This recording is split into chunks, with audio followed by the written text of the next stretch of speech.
بسم اللہ الرحمن الرحیم۔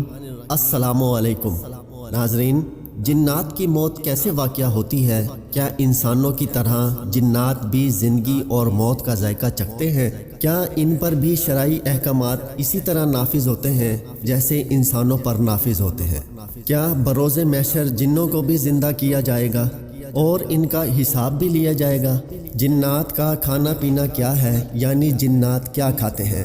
یہی ہماری آج کی ویڈیو کا موضوع ہوگا، اور آج ہم آپ کو بتائیں گے کہ جنات کی کتنی اقسام ہیں اور جنات کون سی مختلف شکلوں میں پائے جاتے ہیں۔ ناظرین، جن کے لغوی معنی ہے چھپی ہوئی مخلوق۔ اسلامی عقیدے کے مطابق ایسی نظر نہ آنے والی مخلوق جس کی تخلیق آگ سے کی گئی ہو، جبکہ انسانوں کو مٹی سے اور ملائکہ یعنی فرشتوں کو نور سے پیدا کیا گیا۔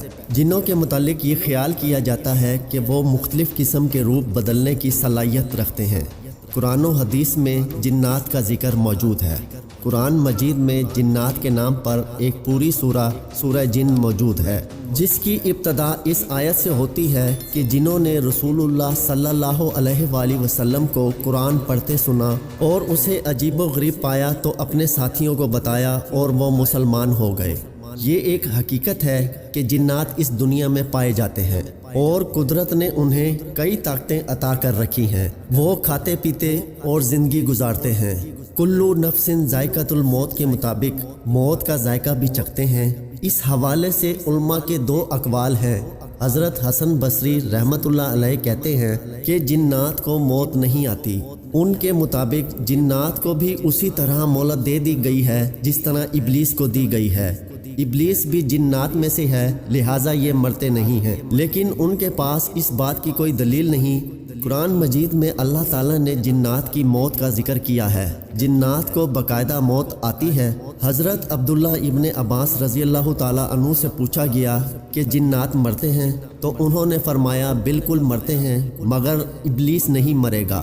اس کو اللہ تبارک و تعالیٰ نے مہلت دے رکھی ہے، وہ تا قیامت زندہ رہے گا، اور فرمایا کہ یہ جب بوڑھا ہو جاتا ہے تو پھر سے جوان کر دیا جاتا ہے۔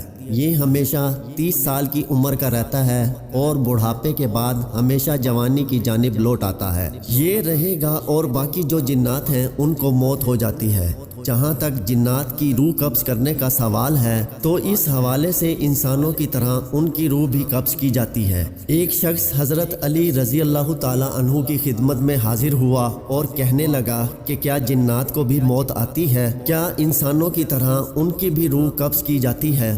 اس پر حضرت علی رضی اللہ تعالی عنہ نے ارشاد فرمایا کہ اے شخص، یاد رکھنا، ہر نفس کو موت کا ذائقہ چکھنا ہے۔ اللہ نے اس زمین کے لیے 4 فرشتوں کو ذمہ داری دی ہے کہ وہ اللہ کی مخلوق کی روح قبض کرے۔ پہلا فرشتہ حضرت اسرائیل علیہ السلام ہے جو انسانوں کی روح قبض کرتے ہیں۔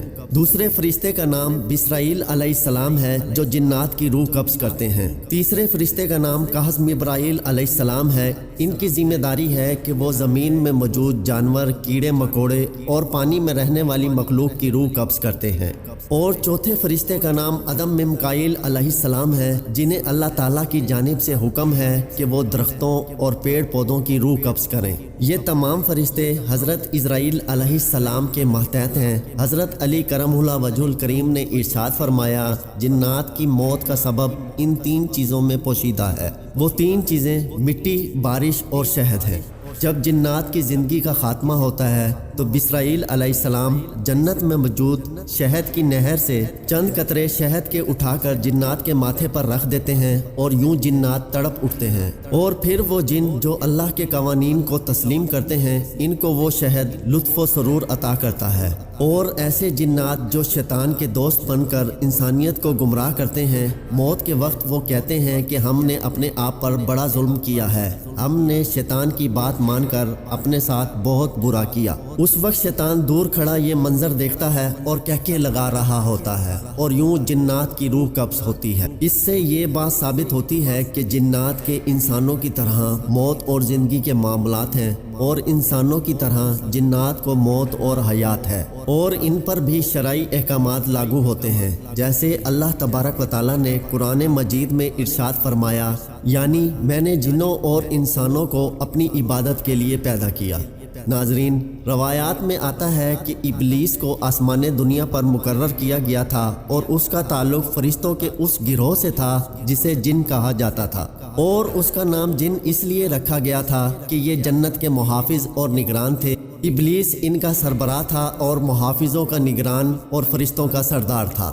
یہ بہت زیادہ عبادت گزار تھا۔ تاریخ طبری میں یہ بات موجود ہے۔ اسلام سے پہلے بھی عربوں میں جنوں کے تذکرے موجود تھے۔ اس زمانے میں لوگ سفر کرتے وقت جب رات آ جاتی تھی تو اپنے آپ کو جنوں کے سردار کے سپرد کر کے سو جایا کرتے تھے۔ جنات نے دنیا میں فتنہ و فساد برپا کر رکھا تھا۔ قرآن مجید میں حضرت سلیمان علیہ السلام کے متعلق بیان کیا گیا ہے کہ ان کی حکومت جنوں پر بھی تھی۔ حضرت سلیمان علیہ السلام نے جو عبادت گاہیں یعنی ہیکل تعمیر کروائیں وہ جنوں سے ہی کروائیں۔ اللہ تعالیٰ نے جنوں کی مختلف اقسام پیدا فرمائی ہیں جو اپنی شکلیں بدل سکتے ہیں، مثلاً کتے اور سانپ۔ ناظرین، روایات میں آتا ہے کہ جنوں کی 3 قسمیں ہیں۔ ایک قسم کے پر ہیں اور ہواؤں میں اڑتے پھرتے ہیں، اور ایک قسم سانپ اور کتے ہیں، اور ایک قسم آباد ہونے والے اور کوچ کرنے والے ہیں۔ حضرت عبداللہ ابن مسعود رضی اللہ تعالیٰ عنہ بیان فرماتے ہیں کہ نبی کریم صلی اللہ علیہ وآلہ وسلم نے ارشاد فرمایا،